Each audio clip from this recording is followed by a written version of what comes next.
what about the American dream? Of course, you know, you see on the Filipino channels the dramas of people trying to come to America. What is it about the American dream, the American lifestyle, that people who have been born here, may not have lived the life of an immigrant, fail to see that you see? I mean, from your own experiences, as someone who came here at 12 years old and wants to, you're adamant that you're an American.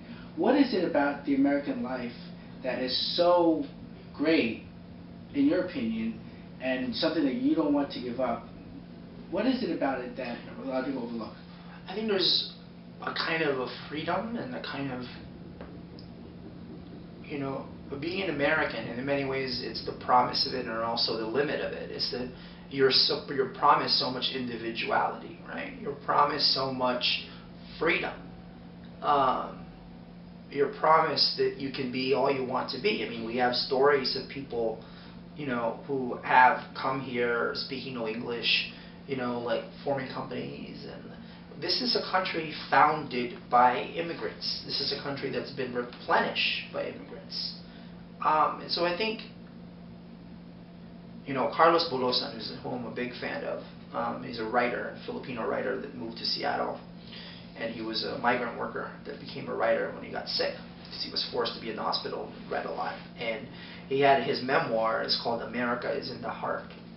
And this idea that, you know, America is not one race of people, it's not a geographical area, it's actually in the heart. It's an idea. America is a country that's founded by immigrants, and it's founded in an idea, right? That you can be all you can be. I mean, it sounds really trite and sappy, but it's absolutely true.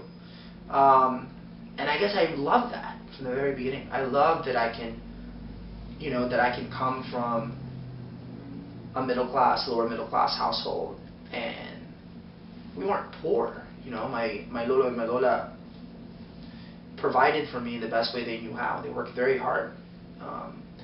But I wanted to be more than just a busboy or a food server, which is not to denigrate those jobs. Those are, you know, it doesn't matter what you do as long as you have integrity in your work. You have, you know, that doesn't matter. But I was dreaming other things, and I think in many ways, you know, my grandfather, my lolo, and my lola, who have been both scared as all of this has been what was happening, you know, when I was getting older.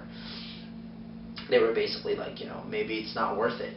Maybe, because what if you get caught? What if you get caught? What if you get caught? Well, now it's not really about getting caught. Now it's like, all right, here I am, and guess what? I'm just one of, like, not only am I one of 11 million, I'm one of like 1.1 million undocumented young people in this country. 1.1. Can you imagine how many other, you know, kids out there who could be dreaming bigger things for themselves, who could be tax-paying American citizens, who could be contributing to this society? I mean, in many ways, this is the irony of the DREAM Act. You know, a country founded in dreams, with all these kids in America's classrooms walking around, in many ways, limiting their dreams. And this is America. We don't allow that. Dream big, dream high, work hard. What's next for you? I mean, do you petition Washington? Do you become more active? Do you try to push the envelope any further, or do you feel that just by letting people know your story, that you've pushed the issue enough? I mean, I'm just getting started. I'm definitely just getting started. You know, one of the things I've always lacked growing up is focus, which maybe sounds a little crazy. I haven't really been focused. It's like I've been scattered, because all I've done is like work really hard and spread myself too thin, and because I was always like running away and so scared.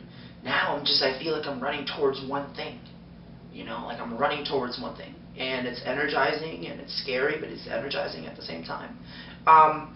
In terms of, you know, solving my own, you know, like of course I have a team of lawyers, thank God, from the Filipino American Legal Defense Fund, a really wonderful group of people who are helping me out to make sure that if, in case something happens, you know, like they're prepared and we're prepared. Trying to explore options. I can't talk about them, but trying to explore the legal options.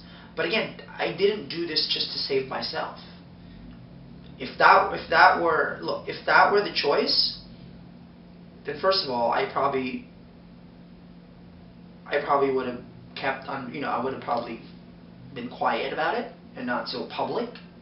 But this is not just about me. This is about, again, that's why the title of the website is Define American, right? It's defining American. It's defining who we are as people. Immigration in this country is not just a story of who we are now. It's a story of who we're going to be in 50, 40 years. So that's what I'll be doing. And it's exciting to just focus on like one thing with one goal. I've never run an organization before. Now I'm kind of doing that, so I'm new to it. And I have a lot of help, from 3 really good friends. So yeah.